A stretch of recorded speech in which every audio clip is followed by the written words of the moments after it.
বন্ধুরা, আজকে আমি পটল চিংড়ি করব, তাই চিংড়ি মাছগুলো ভেজে নিচ্ছি।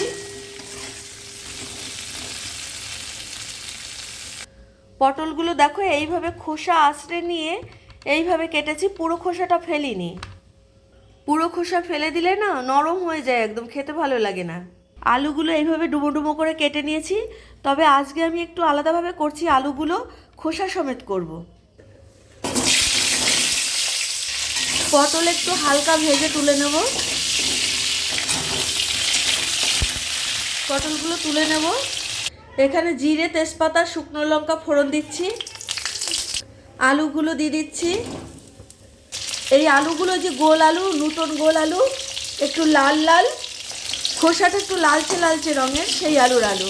এই আলুগুলো খুব টেস্টি হয় খেতে, তবে কিন্তু মোগ আলু নয়, গোল আলু এটা। আলুর খোসা আমরা ফেলে দিয়েই রান্না করি, তবে আজকে মনে হলো আলুটার খোসা রেখে দেব। আসলে খোসা সমেত খেলে সেই আলুগুলো একটু টেস্টি হয়, আর খোসায় তো একটা উপকার থাকে, খাবার সময় খোসাটা ফেলে দিয়েই খাবো, খোসা সমেতই ওই জন্য রান্না করছি।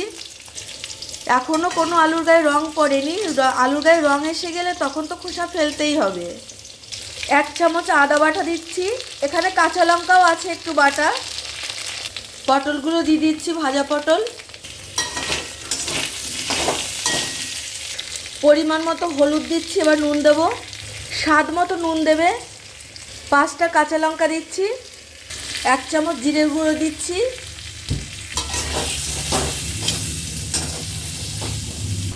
কষিয়ে নেওয়া হয়ে গেছে, এবার জল ঢেলে দেব।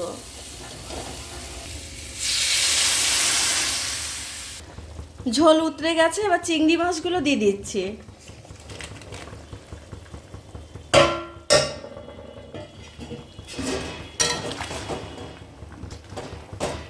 এবার একটু ঢেকে দেব। সামান্য একটু মিষ্টি দিচ্ছি, অল্প একটু গরম মশলা মিলিয়ে দিয়ে নামিয়ে দেব।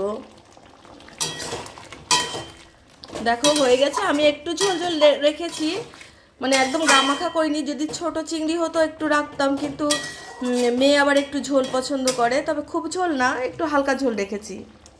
চিংড়ি পটলে যে যেরকম মিষ্টি খেতে ভালোবাসে সে সেরকম মিষ্টি দেবে, তবে আমাদের ডক্টরের বারণ রয়েছে, আমরা এখন খুব একটা মিষ্টি কোনো কিছুতেই দিই না, তো সামান্যই একটু দিলাম।